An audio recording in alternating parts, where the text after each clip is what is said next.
Good morning, everybody, and welcome back. Speaking of good morning, today we're talking about welcome back plants, how things wake up in the spring. I don't enjoy waking up anytime, but if I do have to wake up, I do prefer it to be sunny and warm. So at this time of year, I think I know for me personally, every time I'm outside, if I'm walking the dog, if I'm walking around my own garden, if I'm just walking around anywhere, it doesn't matter, downtown, in a park, in the mountains, wherever I am, I'm scrutinizing the ground. I'm looking at the trees. I'm looking at the buds and the pussy willows and the iris and the wild crocus and all of that stuff. The grass, is it turning green? Is it staying brown? And every day I love seeing the progress and what's happening. And the bird song, the robins are coming back. The jackrabbits are changing their colors. There's so much stuff going on. It's just really exciting to see. And it's such an amazing time of year to be out in the garden, to see that kind of stuff. But why is it working? How is it waking up? What's going on? So what I thought we'd discuss today is why is your garden waking up? How is it waking up? And tomorrow we're going to talk about how you can help it wake up. I just have a sip of my coffee. That helps me wake up. What is coffee for our plants? What is coffee for our trees? So we'll talk about that tomorrow. But today we'll talk about why. So I grabbed some perennials. Our perennial department is open. It's still early to plant outside. Please remember that. I grabbed all of these. I love all of these. This one here, bleeding heart. If you guys don't have a bleeding heart, you're missing out. I mean, just look at that. It's a bleeding heart flower. This one is one of my favorite. Brunera, sorry, I was like, literally started and then I was like, yeah, get out of here. You're not my favorite. I love this one, pulmonaria. I love the leopard spot leaf, and I love the flower. It's pink and it's blue. And it's pulmonaria. And then we've got this one here, which almost looks like a buttercup. It's a trolleus. It looks like a ranunculus, and it's a stunning flower as well. Those are some examples of what wake up.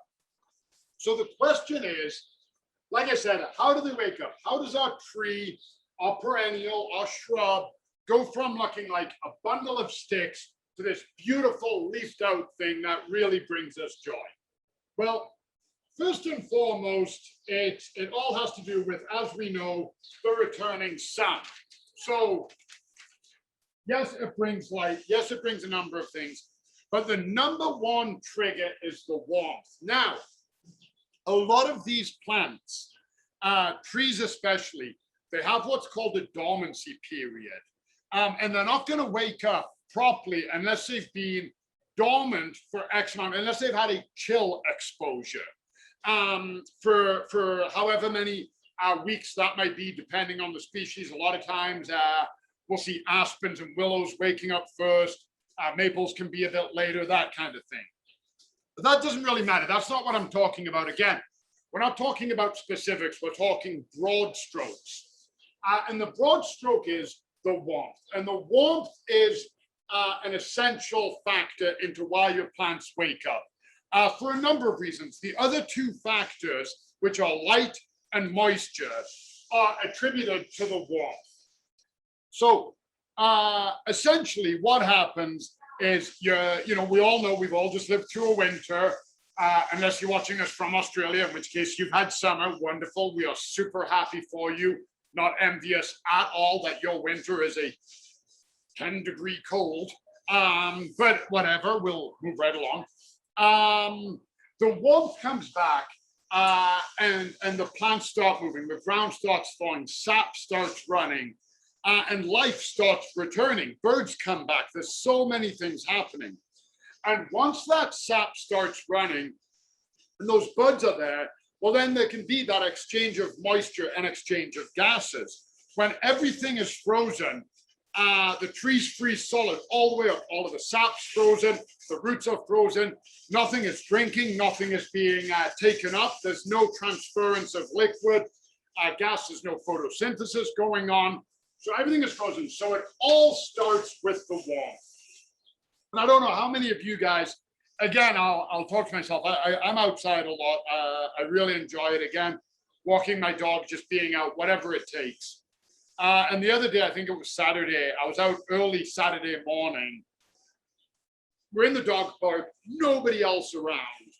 And I remember just standing and just feeling the sun on my face. And that, it was 5 degrees, something like that. Not even that hot, but after the winter we had, it felt so nice just to feel that full sun and the warmth. And it invigorated me. And it really does have that effect. I think a lot of us feel it, and it's a good thing. Spring can definitely be an uplifting time. And the plants react too. And that warmth and that sunlight, well, now it's starting to trigger the growth. And one of the reasons is, over here, is the moisture that I just spoke about. So in the winter, we have our plants. And again, I should talk about what we did yesterday. So we're trying out some new technological things. You guys, some of you might have noticed I'm on a different angle. Normally I was facing this way when we did it. Now I'm facing this way. Brandy decided this was my better side. Yeah. I don't think I have one, to be honest. But we decided the way the sunlight comes in and hits it and the glare, this makes it better so you guys can see my incredible artwork. So we are going to be trying some new things. You guys know we play it fast and loose here. One take. We don't really do much in the way of rehearsals. We are fully operational. We are running a store. There's a lot going on. And again, this is just some fun and some education, and so that we can all have a good time. So anyway, I digress. So here's our tree, and I'm just doing a very big one here. Okay, and it's winter. It is minus not nice degrees Celsius outside. And as a result, everything is frozen. So even the roots down here, the roots of the tree are in a block of ice, okay? There is nothing happening. All of the sap, and the sap runs up to here and it goes into the roots. And as you remember, it transfers the sugars and the gases for photosynthesis to create growth. This is all frozen. This is all just solid rock right now. Well, as the warmth hits that, it starts melting it all. And as it starts melting, then there's growth, then there's activity. And again, we can't see it. It's imperceptible to our eyes. We can't see a root actively taking up water, but we know it's doing it. So what we're seeing here, sorry, again, I need help waking up. So, and look forward to that. We're going to talk about coffee for plants tomorrow. But as this ice starts receding around the roots, those roots get to wriggle. And obviously this part up here, when the warmth hits it, is going to thaw out more. Well, as this is warm and it's going into the roots, it's warming it up from the inside, from the outside. So everything is coming together. Now the plant can start uptaking the moisture and the nutrients, and it can start growing. Well, what's going to happen? As that moisture comes up and goes out to the branches, what will happen is you've got your branch, and your branch is coming out like this, lots of little stems on it, and at the end of each of those branches, oh, maybe my beautiful perennials are blocking the screen. Aren't they good? Honestly, I recommend get one of these. I can't say it enough. It's also called lungwort, actually. I'll point that out. Pulmonaria, Latin for pulmon, lungs, that kind of thing, breathing, lungwort. So an amazing, amazing plant. Can't go wrong with that perennial. I love it. But anyway, at the end of all of these, we've all seen, we all look at them, the tight little tree buds. Okay, now that's going to turn into a leaf, but it needs the moisture. It needs all of the sugar and the energy that the roots are going to push into it. Then what's going to happen? That leaf is going to come out. That leaf, with the returning light, is going to get photosynthesis. It's going to close the roots. So this bud is what we're looking at now, and it needs the moisture to open. So it's all going to work together. And with that, the third factor to wake your plants up is the light. So exactly what we just spoke about. So we have our sun, okay? And we all know that as the sun comes out, he puts his hat on. Very important. And the sun is now blasting down its sunbeams like this. And what we have is that little leaf bud now on its branch, got too many markers going on here, like this, these are my branches. And this can be a shrub, it can be a raspberry bush, a rosebud, it can be a 50-foot aspen, it can be anything, it doesn't matter, it's all the same principle. And that tiny, tiny bud, well, now that moisture has thawed. So that moisture is now flowing again, and it's going into there. As the moisture comes in, it's forcing that leaf open. Well, now our leaf opens like that. And what's going to happen? The sunlight is going to hit it, and it's going to cause the photosynthesis. What's going to happen there is, as we know, we talked about it, and we will discuss it again. We'll go over all of this again for you guys. But now the photosynthesis is happening, and now it's creating the energy.